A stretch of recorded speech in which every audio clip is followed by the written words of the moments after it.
আপোনাৰ অঞ্চলৰ জীৱিকা সখীয়ে কৰিছে নেকি অনিয়ম? চলি আছে বৃহৎ ছাৰ্ভে, সকলো কেঁচা ঘৰ বৰ্তমান পকী হ'ব। অসম চৰকাৰৰ বৃহৎ ঘোষণা। সখীয়ে অনিয়ম কৰিছে নেকি?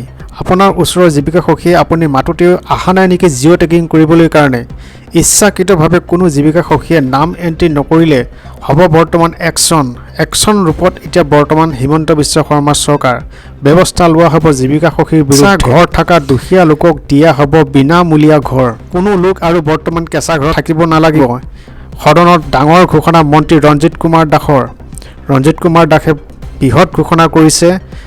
অসমৰ লাখ লাখ লোকে পাব অক্টোবৰ মাহৰ ভিতৰতেই ঘৰ, পকী ঘৰ। আজি কিছু সময়ৰ পিছতেই মুকলি হ'ব এপ। আপুনি নিজেই কৰি ল'ব পাৰিব জিঅ' টেগিং। আজি কিছু সময়ৰ পিছতেই মুকলি হ'ব এপ অম্বেষা। আপুনি নিজেই কৰি ল'ব পাৰিব জিঅ' টেগিং। সেয়েহে অতি শীঘ্ৰে আপুনি সক্ৰিয় হওক। ৰঞ্জিত কুমাৰ দাসে কি কৈছে আমি শুনোৱা হওক।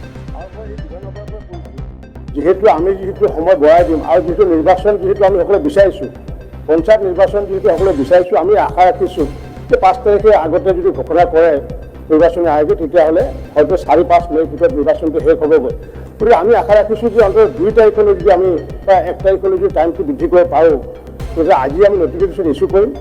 আৰু মই লগতে এইটোও কৈছোঁ যে কোনো জীৱিকা সখীয়ে যদি ইচ্ছাকৃতভাৱে যদি কোনো মানুহৰ ঘৰত নাযাই পেলাই তেওঁৰ নামটো যদি ৰেজিষ্টাৰ্ড নকৰে, তেতিয়া তেওঁক আগন্তুক দিনত আমি তেওঁৰ কাৰ্যৰ পৰা তেওঁক আমি সলনি কৰি দিম বা কাৰ্যৰ পৰা ড্ৰপ কৰি দিম, যি জীৱিকা সখীয়ে নহওক কিয়।